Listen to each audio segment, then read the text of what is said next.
Hello, আসসালামু আলাইকুম everyone. আশা করি সবাই ভালো আছেন। Welcome to my class. আমি জানি আপনাদের আসলে খুব বেশি রিলস দেখতে ইচ্ছে করছে। এই বোরিং ক্লাস করতে ইচ্ছে করছে না। বাট সত্যি কথা বলতে কষ্ট হলেও এটাই সত্যি যে রিলস আপনাকে দিন শেষে একটা ভালো জব পাইয়ে দিবে না।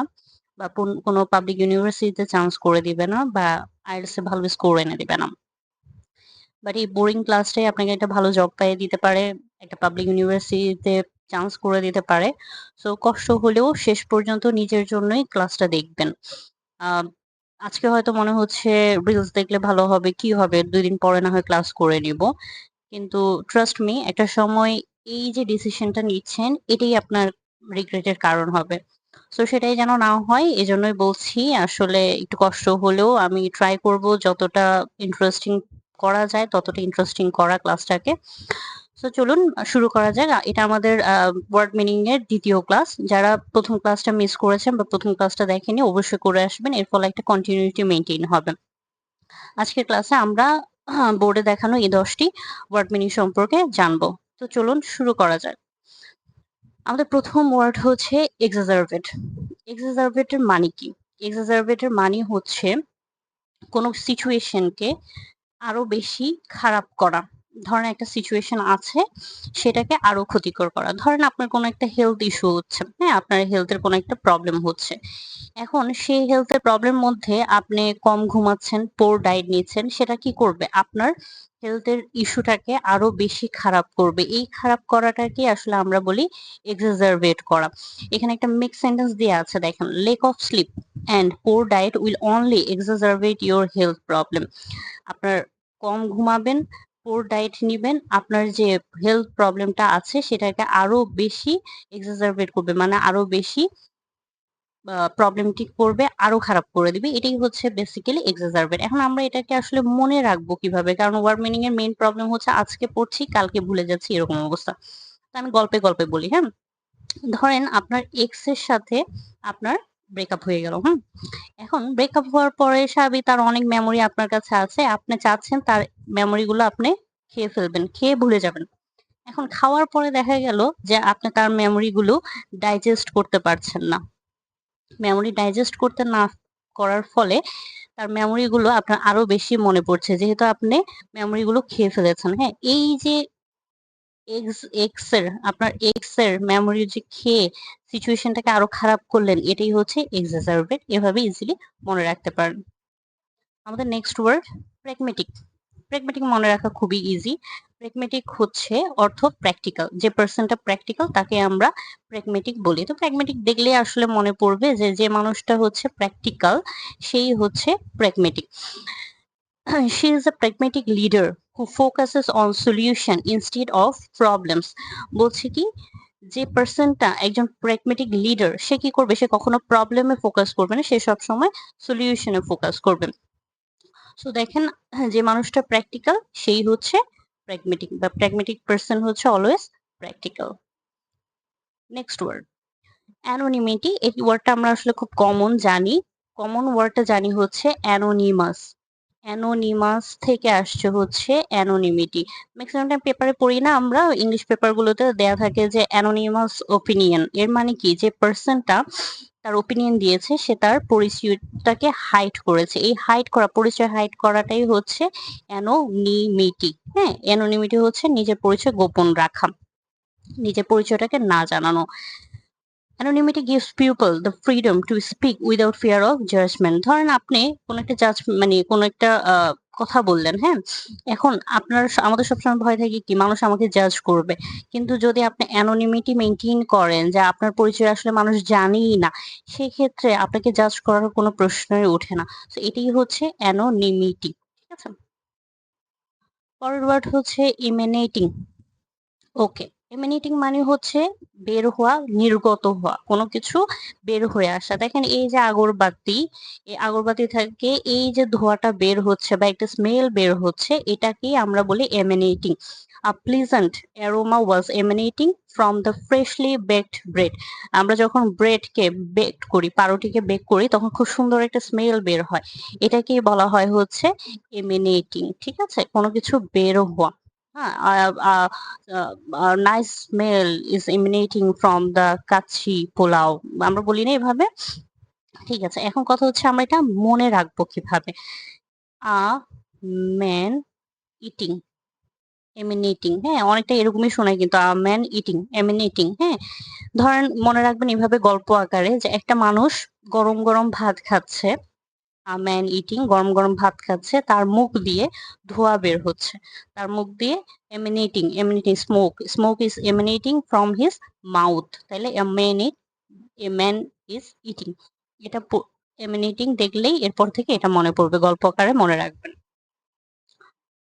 সো আমাদের নেক্সট ওয়ার্ড হচ্ছে প্যারাডাইম। এটা অনেকে ভুল করে, প্যারাডিজম বলে, এটা প্যারাডিজম না, এটা হচ্ছে প্যারাডাইম। প্যারাডাইম মানে হচ্ছে কোনো রোল মডেল। হ্যাঁ, আমাদের থাকে না কোনো একটা রোল মডেল বা প্রচলিত কোনো বিশ্বাস, কোনো কাজ করব এই কাজটা এইভাবেই করতে হবে, এটাকে বলা হয় হচ্ছে প্যারাডাইম। প্যারাডাইমটা কিভাবে মনে রাখবো? প্যারাডাইম মনে রাখবো হচ্ছে প্যারাডাইস দিয়ে। প্যারাডাইসটা আমাদের কি, জান্নাতটা আমাদের জন্য একটা রোল মডেল না, আমরা সবাই জান্নাতে যেতে চাই। সো এই প্যারাডাইসটা হচ্ছে একটা আমাদের বসবাসের জন্য রোল মডেল, যে জায়গাটাতে আমরা থাকতে পারবো শান্তিতে। সো এই জন্য প্যারাডাইমকে দিয়ে আপনি প্যারাডাইস মনে রাখলেই হয়ে যাবেন। এখানে বলছে কি দেখেন, the internet has created a new paradigm for communication. আমরা ইন্টারনেটে আগে কি করতাম, মোবাইলে কথা বলতাম। সো কমিউনিকেশন করার জন্য, মানুষের সাথে, দূরের মানুষের সাথে কথা বলার জন্য বা কমিউনিকেট করার জন্য প্যারাডাইম রোল মডেল কি ছিল, যে মোবাইল ফোন ইউজ করা। বাট এখন এটা চেঞ্জ হয়ে রোল মডেল কি দাঁড়িয়েছে, এখন প্যারাডাইম হয়েছে হচ্ছে ইন্টারনেট ব্যবহার করা। ওকে, নেক্সট ওয়ার্ড হচ্ছে এরোডাইট। এরোডাইটের মানে হচ্ছে পণ্ডিত ব্যক্তি, হ্যাঁ wise person, someone who is wise is called erudite. Erudite আমরা কিভাবে মনে রাখবো? এরোডাইট মনে রাখবো হচ্ছে, ধরেন কোনো পার্সন খুবই রুট সে, কিন্তু সে ভাবলো যে আমার এই ব্যবহারটা আসলে ভালো না, আমি এটা ঠিক করব। কিভাবে ঠিক করব? আমি প্রচুর পড়ালেখা করে এডুকেটেড হব, এডুকেটেড হয়ে হচ্ছে আমার এই রুড বিহেভটা, এডুকেট পার্সনরা একটু কি হয়, নম্র ভদ্র হয়, হ্যাঁ তো এডুকেটেড হয়ে এই যে রুড বিহেভটা, এটা আমি কি করব, শেষ করে ফেলবো। হ্যাঁ, তো এখান থেকে দেখেন এডুকেটেড পার্সন, তার যে রুড বিহেভ আছে এটা শেষ হয়ে গেছে, সো সে হচ্ছে এখন এরোডাইট পার্সন। ওকে, আমাদের নেক্সট ওয়ার্ড হচ্ছে রেজিলিয়েন। এই ওয়ার্ডটার সাথে আমরা আসলে কম বেশি সবাই খুব পরিচিত। রেজিলিয়েন মানে হচ্ছে যে মানুষটা খুব তাড়াতাড়ি প্রতিকূল পরিবেশ থেকে বের হয়ে আবার শক্তিশালী হয়ে দাঁড়ায়, বা যার মানসিক ভাবে যে খুব স্ট্রং, তাকে আমরা বলি হচ্ছে রেজিলিয়েন্ট পার্সন। হ্যাঁ, যে অনেক প্রতিকূল পরিবেশের সাথেও খাপ খেয়ে নিতে পারে, খুব দ্রুত আবার নিজের শেপে চলে আসে, এটাকে বলে রেজিলিয়েন্ট। কিভাবে মনে রাখতে পারি? ধরেন আপনি গল্প আকারে মনে রাখতে পারেন যে আপনার লাইফে অনেক বড় একটা কোনো এমন একটা ঘটনা ঘটলো যার কারণে আপনি ভেঙে গেছেন, কিন্তু ভেঙে গিয়ে খুব দ্রুত আপনি আবার রিস্টার্ট করলেন। এখন এমন সিচুয়েশন, আপনি তো ঢাকঢোল পিটিয়ে রিস্টার্ট করবেন না আপনার লাইফে, আপনি কেমনে করবেন? আপনি সাইলেন্টলি করবেন, সাইলেন্টে আপনি আবার স্ট্রং হয়ে ফেরত আসবেন। তো এটাকে বলা হয় হচ্ছে resilient, restart silently. Next word ambiguous. Ambiguous এর মানে হচ্ছে অস্পষ্ট, যে জিনিসটা স্পষ্ট না সেটাই হচ্ছে এম্বিগুয়াস। হ্যাঁ, এমবি মানে হচ্ছে দুই, এমবির মানে হচ্ছে দুই, হ্যাঁ এমবি। এখন ধরেন কোনো মানে কোনো একটা সেন্টেন্সের মিনিং যদি দুইটা বুঝায়, তখন আপনি কি করা শুরু করবেন? গেস করা শুরু করবেন। হ্যাঁ, গেস করবেন যে আসলে এটা কি হইতে পারে। যদি আপনি ক্লিয়ার ধারণা থাকে তখন তো আর আপনি গেস করবেন না, ক্লিয়ার যখনই কোনো কিছু আপনার কাছে ক্লিয়ার না, তখন আপনি গেস করতে শুরু করবেন। তো এই যে দুইটা মিনিং যখন থাকবে তখন আপনি গেস করবেন এমবিগিউয়াস। এরপর থেকে দেখলেই, এমবি দেখলেই মনে পড়বে যে আচ্ছা দুইটা মিনিং, সো এটা হচ্ছে কি অস্পষ্ট। দেখেন এখানে ছবিটা বুঝাচ্ছে, একটা ছেলে দাঁড়িয়ে দেখছে যে এই সাইনটা বলছে হচ্ছে you may enter, you may not enter. এখন আপনি এটা দিয়ে কি বুঝাবেন? দুইটা অর্থ বুঝাচ্ছে, খুবই আনক্লিয়ার একটা সাইন। সো এটা হচ্ছে, এই সাইনটা হচ্ছে basically ambiguous. Next word mitigate. Mitigated মানে হচ্ছে কমানো, কোনো কিছু যখন প্রশমন করা বা কোনো কিছু যখন আপনি কমাবেন সেটাকে বলা হয় মিটিগেট। ধরেন কোনো একটা সিচুয়েশন ধরেন বন্যা হলো, বন্যার কারণে হচ্ছে খুব লোকাল পিপলদের উপর খুব বিশাল একটা ইম্প্যাক্ট পড়লো। এখন আপনি ত্রাণ যখন দিবেন, ত্রাণ দিয়ে হচ্ছে এই সিচুয়েশনটাকে, এই ইম্প্যাক্টটাকে মিটিগেট করার চেষ্টা করছেন, মানে কমানোর চেষ্টা করছেন। তাহলে এখন এই মিটিগেটটাকে আমরা কিভাবে মনে রাখবো? মিটিগেট আমি সবসময় মনে রাখি হচ্ছে মাটির গেট। মাটির গেট কেন? ধরেন বন্যার পানি ঢুকছে। এখন এই বন্যার পানি কমানোর জন্য আপনি একটা মাটির গেট দিলেন, কারণ ইনস্ট্যান্ট তো আর আপনি ইট সিমেন্ট পাবেন না। মাটির গেট দিয়ে আমরা কি দিই? বাদ দিই না? বাদ দিয়ে হচ্ছে পানিটাকে আটকে রাখি সিচুয়েশনটাকে মিটিগেট করার জন্য। তাহলে এই যে মাটির গেট, যেটা হচ্ছে আমার কি করবে, সিচুয়েশনটাকে কম ঝামেলাপূর্ণ করবে, এটাকে মিটিগেট করবে, সমস্যাটাকে আমার মিটিগেট করবে। ঠিক আছে? Next word, ephemeral. এফিমেরাল হচ্ছে ক্ষণস্থায়ী। যে জিনিসটা স্থায়ী না, ক্ষণস্থায়ী, খুব কম সময়ের জন্য থাকে, সেটা হচ্ছে এফিমেরাল। হ্যাঁ, দেখেন এখানে খুব সুন্দর একটা লাইন দেওয়া আছে, ephemeral things are beautiful because they don't last for ever. Ephemeral জিনিস হচ্ছে বিউটিফুল থিংস, যেগুলো যে জিনিসগুলো সুন্দর, যেমন কি সানসেট, সানরাইজ, এগুলো খুবই সুন্দর দৃশ্য, কিন্তু খুব বেশিক্ষণ কি থাকে না, এগুলো খুব এফিমেরাল, ক্ষণস্থায়ী। ঠিক আছে, স্থায়িত্ব খুব কম। ওকে, এখন আমরা এটা কিভাবে মনে রাখবো? আ ফোন উইথ মি। দেখেন, আ ফোন উইথ মি, এফিমেরাল। যখন আমার হাতে একটা ফোন থাকে, এ ফোন উইথ মি, তখন আমার পড়ালেখায় মনোযোগের সময়টা ক্ষণস্থায়ী হয় বা স্থায়িত্ব খুব কম হয়। আ ফোন উইথ মি, এফিমেরাল। হ্যাঁ, ephemeral, a phone with me.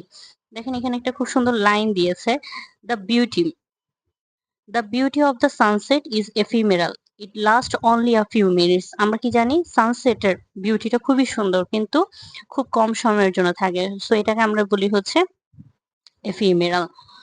So that's all, আজকের জন্য এতটুকুই ছিল।